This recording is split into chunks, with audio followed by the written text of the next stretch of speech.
नमस्कार। जैसा कि पूरे देश को पता है कि देश की पुलिस किस तरीके से करती है गरीबों के साथ न्याय, वहीं एक खबर मैं आपको दिखाने जा रहा हूं। जंतर मंतर पर एक भटकता युवक सोहन पाल क्या कुछ कहते हैं, इससे पहले मैं आपको ये भी बता दूं कि लगभग 1 साल की कहानी 4 महीने पहले हुआ FIR दर्ज, लेकिन परिणाम अभी जीरो, यानी कार्यवाही के नाम पर अभी जीरो ही कहा जाता है।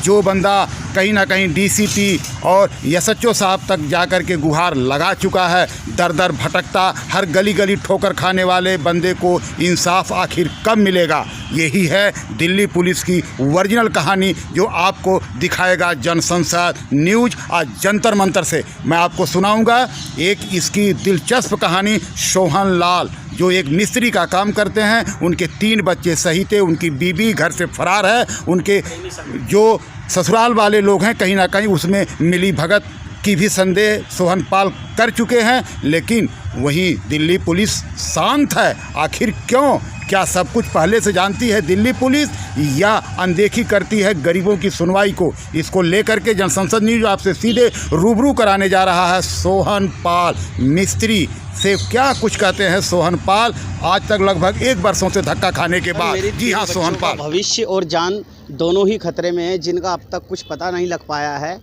और मैं प्रशासन से भी गुहार लगाई है। मैं परसों भी आनंद साहू जी के यहाँ गया था। आनंद साहू जी के बाद मुझे DCP आनंद साहू जी ने DCP साहब के पास फ़ोन किया। मैं DCP साहब के पास गया, DC साहब ने SHO जी को फ़ोन किया, फिर SHO साहब ने मुझे बुलाया और मुझे आश्वासन दिया कि आपके बच्चे मिल जाएंगे। सिर्फ मुझे आश्वासन ही मिल रहा है, आश्वासन के सिवा कुछ नहीं। मेरे बच्चों की ये किडनैपिंग के अंदर मेरे ससुर फूलचंद, गिरिराज, रोहतास और उनकी बड़ी बहन रेनू का हाथ है, क्योंकि इनके परिवार वालों के यहाँ भूपेंद्र यादव, जिसके साथ मेरी पत्नी के अवैध संबंध थे, वह उनके यहाँ उनके घर आता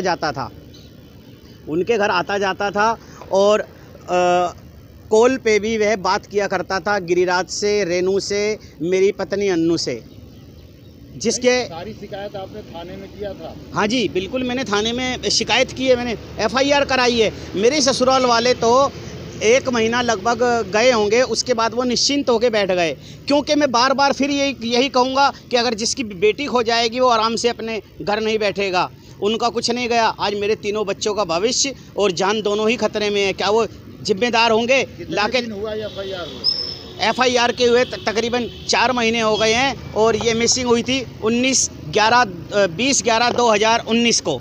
आज 1 साल हो जाएगा नवंबर के अंदर, जिनका अब तक कुछ नहीं पता लग पाया है। और मेरे ससुराल वाले निश्चिंत होकर बैठे हैं। क्यों बैठे हैं? क्योंकि उन्हें पता है, उसकी बड़ी बहन को भी पता है कि मेरी बहन कहाँ है।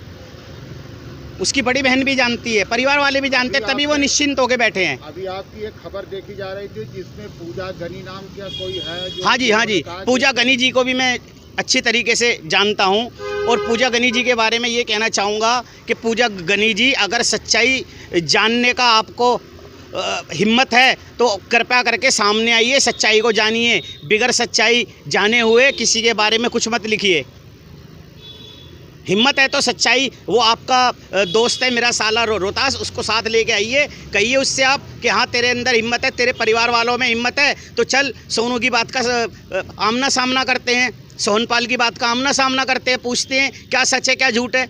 मगर वह सामने नहीं आएंगे, क्योंकि जितना मेरा परिवार बर्बाद करने में मेरी पत्नी का हाथ है, उतना मेरी ससुराल पक्ष का भी पूरा हाथ है। FIR 4 महीना हो गया, लेकिन अभी तक उससे उचित कार्रवाई नहीं हुई। इसको लेके मोदी जी से क्या कुछ कहें?